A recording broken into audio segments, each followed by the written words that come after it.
Welcome back. My name is खुशहाली कच्ची।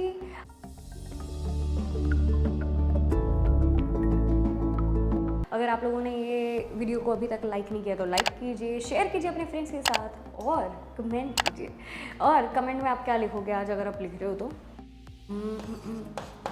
ये लिखना तो मुझे पता चले। ठीक है, स्टार्ट करते हैं। हम लोग मार्केटिंग मैनेजमेंट के बारे में पढ़ने वाले हैं, मतलब क्या क्या आईएमपी है वो मैंने बाइफरकेट करके रखा है, तो डोंट वरी।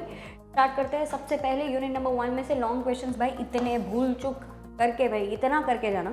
ठीक है, पहले क्योंकि ये मार्केटिंग के ही बेस्ड है तो मार्केटिंग के रिलेटेड काफ़ी चीज़ें, इंपॉर्टेंस, ऑब्जेक्टिव्स, कैरेक्टरिस्टिक्स, ये बेसिक क्वेश्चन से जो पूछ सकते हैं। अब मैं सब कुछ रखूँगी तो वो एक सिंपल सी चीज़ है कि ये पूरा आपका कोर्स वर्क ही मार्केटिंग पे, तो मार्केटिंग के रिलेटेड ये तीनों क्वेश्चन तो बेसिक है जो आएंगे। ये भी ठीक है।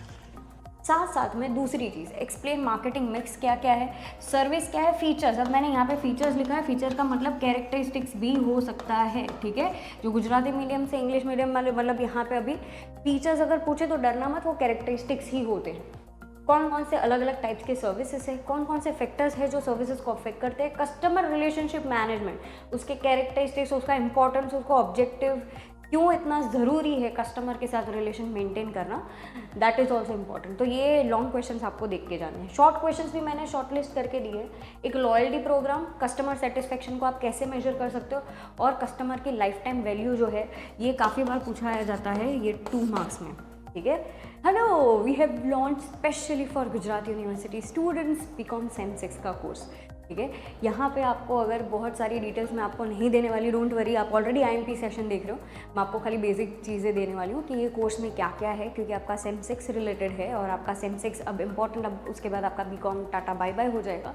तो मैं आपको बोलने वाली हूँ कि किस हिसाब से चलने वाला है। हम जो है ये पूरे कोर्स में आपका 6 सब्जेक्ट्स हम लोग कवर करने वाले हैं, उसमें 3-3 यूनिट्स आपके कवर होंगे और सीसी हम लोग कवर नहीं करने वाले। ये पहले से मैं बोल दे रही हूँ, इसलिए आपको ऐसा नहीं।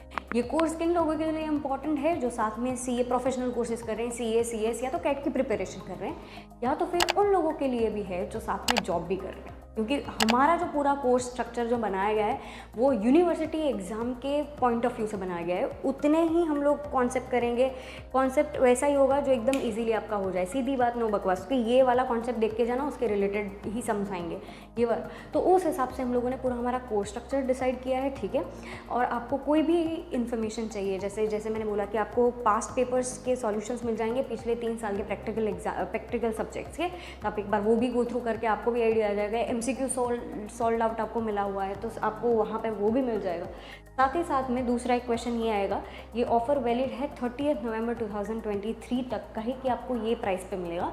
उसके बाद अगर कोई भी स्टूडेंट होता है जो एंड मोमेंट पे, मतलब दिसंबर 15 को जगता है कि मैंने आपका वीडियो देखा था और उस टाइम पे, तो देखो भाई वो इनजस्टिस हो जाता है जिन लोगों ने उसके पहले। तो ये सबके लिए हम लोगों ने बोला है कि 30 नवंबर के पहले हमारे जो सेम 5 के स्टूडेंट्स हैं वो भी अगर एनरोल कर रहे हैं सेम 6 में, और जो नॉर्मल सारे लोग जो उसके पहले कर रहे हैं तो वो 3500 में है, और जो लोग ऐसे हैं कि उसके बाद आएंगे तो उसका प्राइस ये हो जाएगा। ठीक है, और आपको और ज़्यादा डिटेल्ड इन्फॉर्मेशन चाहिए तो आप ये नंबर पे भी कांटेक्ट कर सकते हो। तो I am not going to take your time more. अब आप आईएमपी सेशंस देखिए। अब आता है यूनिट नंबर 2।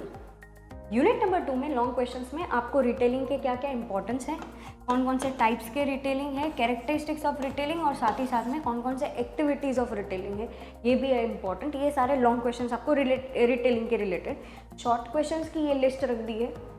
ग्लोबल रिटेलर्स क्या है, कौन कौन से रीजंस हैं जिस वजह से शॉपिंग मॉल स्प्रेड हुए हैं, मेजर्स आप डिटरमाइन करो, बाकी आपके स्क्रीन पे ही है तो आप देख भी सकते हो। यूनिट नंबर 3 जो है, यूनिट नंबर 3 में से इतने क्वेश्चंस आपको करके जाने हैं कि रूरल मार्केट सेगमेंटेशन कैसे होगा, कैरेक्टरिस्टिक्स ऑफ रूरल कंज्यूमर्स क्या क्या है। देखो, मार्केटिंग ऐसा सब्जेक्ट है, ऐसा टॉपिक है कि वहाँ पे आपको समझना पड़ेगा लोगों की माइंडसेट क्या है। आप अलग अलग जियोग्राफिकल रीजन में जाओगे, लोगों की माइंडसेट, लोगों का परसेप्शंस हर चीज़ में अलग अलग होगा, तो आपको पहले समझना पड़ेगा। अगर आप वो कस्टमर बेस को बेचना चाहते हो जो फार्मिंग में ज़्यादातर अपने आप को इंडल्ज करते हैं, उन सारी चीज़ों में काम कर रहे हैं, तो आपको उनका माइंडसेट समझना पड़ेगा कि उनको उनका पैसा कब आता है। ठीक है, वो जब खेतीबाड़ी जो कर लेते हैं, बाद में उनके अनाज बेचते हैं, उस टाइम पे उनको पैसा आता हो तो हम कुछ ये प्रोडक्ट उनको दें।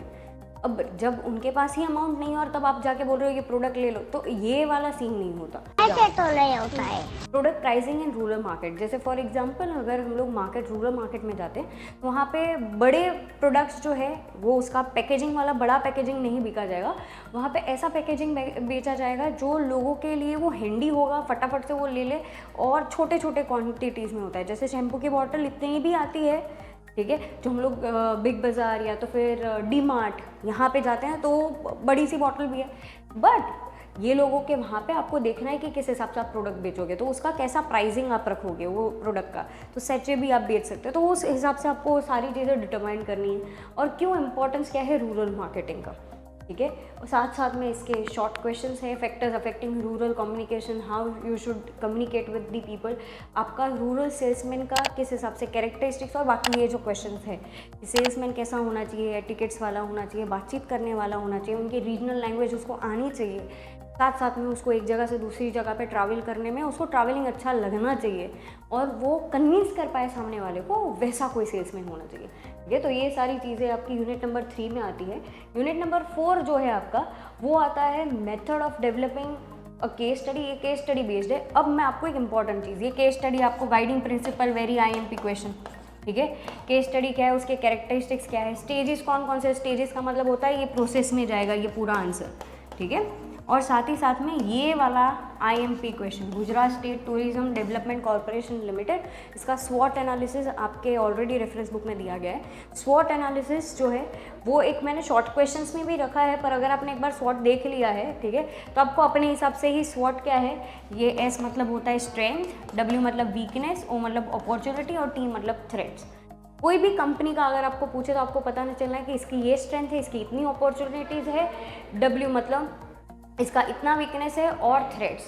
O और T जो है वो एक्सटर्नल फैक्टर्स में कंसिडर होते हैं जो हमारे हाथ में नहीं होते, और S और W ये हमारे हाथ में होते हैं, इंटरनल होता है। मेरा स्ट्रेंथ मुझे पता है, मेरी वीकनेस मुझे पता है, अपॉर्चुनिटी बाहर से आती है, थ्रेट बाहर का कोई देगा, ठीक है। तो ये आपके बेसिक फंड है, पर ये स्वॉट एनालिसिस भी वेरी इंपॉर्टेंट, और केस स्टडी के एडवांटेजेस और लिमिटेशंस भी देख के जाना। यहाँ पे कंप्लीट होता है, मैं वापस से ये देख ले रही हूँ, आप ये हिसाब से भी देख सकते हो, ठीक है। और लास्ट यहाँ पे और यहाँ पे कंप्लीट होता है हमारा IMP सेशन। मिलते हैं बाद में, तब तक के लिए एवरीवन, बाय बाय।